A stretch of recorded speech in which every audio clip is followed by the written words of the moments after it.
Hi everybody, this is Chris Watkins 1161 coming to you today with a quick sneak peek at the Windows 8 operating system. Now, as most of you are probably familiar, I recently got a new laptop for Christmas, and one of the things that is very different about this laptop from any previous laptop or desktop computer that I've ever had the opportunity to work with is that it actually came with Windows 8 pre-installed. Now, for those of you obviously not familiar, Windows 8 is the latest operating system that has been released by Microsoft for Windows. So I'm going to give you guys a little sneak peek. So let's check it out. Okay, so we're about to log into my laptop, which is currently obviously been locked and password protected. We're going to go ahead and we're going to boot up Windows 8 on my laptop, and as you can see, the first most striking difference between Windows 8 and any previous Windows operating system is this. This is the Metro user interface, which might be quite off-putting to some people. This is what happens the first time you boot up a computer with Windows 8 installed. This is the main screen that will pop up upon launching the operating system. Now, as you can see, this is a Microsoft-built user interface, and I can give you guys a little detail of some of the features. Basically, you see we have a whole bunch of different little boxes, interface. It's kind of like iTunes. You got your, like, up here in the corner, you got Internet Explorer. You have the Microsoft Store, which I'll get into a little bit more in a minute. You also have other features like maps, messages, instant messages on your computer. It's got a built-in weather app, built-in social network services. You can have your emails configured to show up here, and it's also got other stuff like news, travel information. You have your games. You have your camera function, video, music, whole shebang. Down at the bottom, we can scroll across with the toolbar. You see I have different apps on here. Of course, I have apps by my manufacturer, HP, computer manufacturer, and you see I also have all of my apps here that I have actually downloaded onto my computer. Now, you notice these are not all Microsoft certified apps though, and that's because these apps are apps that I've configured on my desktop, which I will get into in a minute, because fortunately for many people that are worried, this interface is not the only interface you can use on this computer. In fact, as you can see up in the top right hand corner there, sorry, did I say right hand? Up in the top left hand corner there, underneath the start button, the very first box we have is a clickable app that will take us into desktop mode. And desktop mode, as many of you are probably familiar with, is of course your standard Windows XP, Windows 7 desktop, with the clickable apps. You can move around on the screen and the start configuration and all that stuff, except there are a few differences this time. So let me go ahead and let me show you guys what happens when we go into desktop mode. And as you can see, we instantly go into the main desktop mode of the operating system. Now, you notice this is configured a lot like Windows XP, Windows 7, all the previous operating systems, at least back to Windows 98 is probably the earliest variation of Windows I've ever worked with. But you can see, yeah, we have all these standard apps here. Now, you probably notice one major difference. Of course, you have the taskbar down at the bottom still.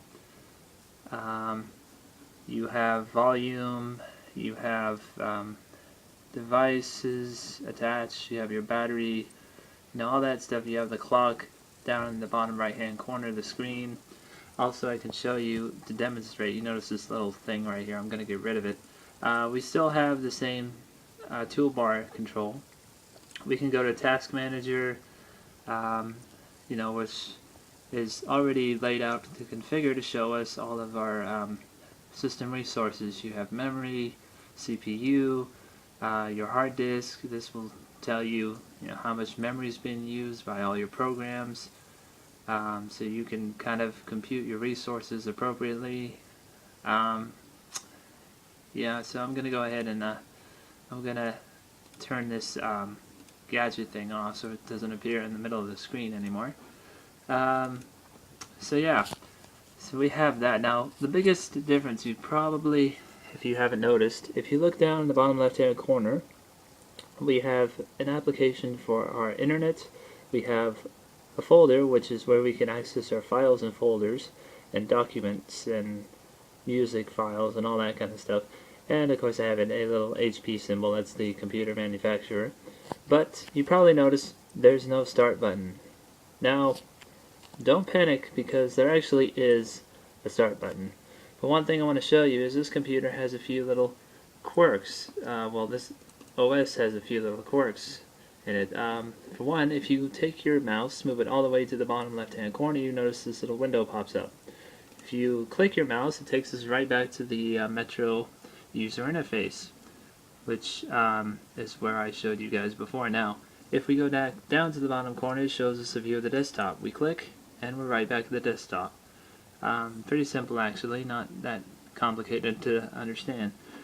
Also, if we move our mouse all the way down to the bottom or the far left side of the screen, we get what is basically, I forget exactly what it's called, but this is sort of a magic hub or something of that nature that has your standard start menu options such as search, share.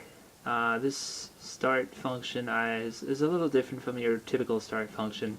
Basically, it will take you to the Metro user interface and allow you to select programs that you actually want to start. You see we have a devices menu. We can check what devices are actually connected to our computer, and you have settings. And settings is pretty simple, actually very similar to all the previous options. You have, right off the bat, you have options for internet, music, brightness, power, keyboard, notifications, all that stuff. You also have the control panel, which is up here, and it's a little bit different in this operating system, but it's essentially the same. You got your system security settings, network settings, hardware, sound, devices, appearance customization, all that kind of cool looking stuff that we all love from Windows XP and whatnot. So that's pretty cool. You notice I have a whole bunch of different apps installed on here, pre-installed on here. You probably recognize some of them. Of course, we have typical ones like the Recycle Bin. You notice I have Steam pre-installed in this laptop, and yes, Steam is actually compatible with Windows 8. That was a fear of a lot of people, especially gamers. Steam is compatible. You can still use Steam and play games, download games on the Steam PC game service. I have a bunch of other apps, and all of these apps have been tested, shown to work on this operating system. We have, a bunch of games that I have downloaded, game demos. We have a bunch of other little apps, audio video programs, and various file managers, tools, media, like media programs, all the basic stuff. You got iTunes. iTunes has been shown to be very compatible with this operating system. So overall, it's pretty straightforward. So yeah, I just wanted to kind of give people a little overview. This is how it works. Now, I can show you guys. You go back into the bottom corner, go back to Metro. I can show you guys a little bit about the Microsoft Store. This is a new feature. For those of you familiar with Apple, familiar with iTunes, this should be fairly similar. This store gives you the ability to download personalized Microsoft certified apps on your computer. You got free apps, you got paid apps, and of course you got a variety of different things to choose from. You got Microsoft games, you got social apps, you got entertainment, you got photo, music, video apps, sports, books reference, news apps, weather apps, lifestyle apps. You can shop, it's got financing, it's got system tools you can download, business tools you can download, educational tools, and yada yada. So, as you can see, this is Microsoft's attempt to basically get into the whole business like iTunes, allowing people to download applications and programs for use on their computers.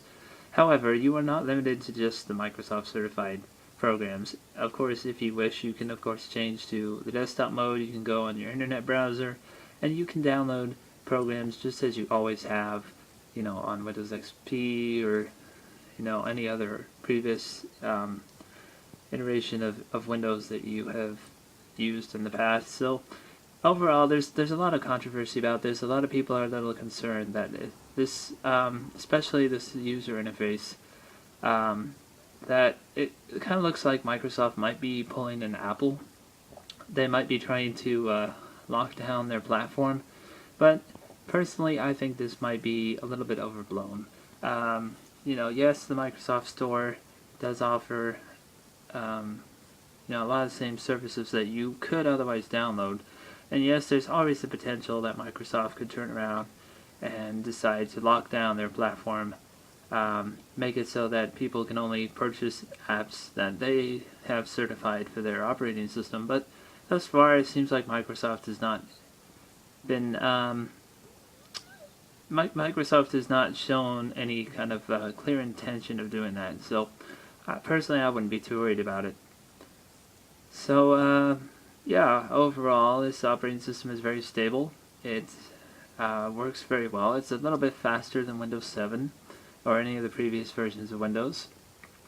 And it's got a lot of under the hood adjustments. Pretty much anything any software, peripherals that you had that were compatible with Windows 7 will work with Windows 8.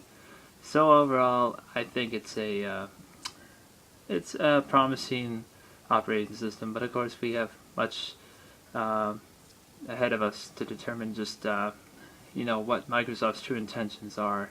So with that, I'm going to leave you guys off here. Yeah, I just wanted to give you guys a sneak peek of this operating system.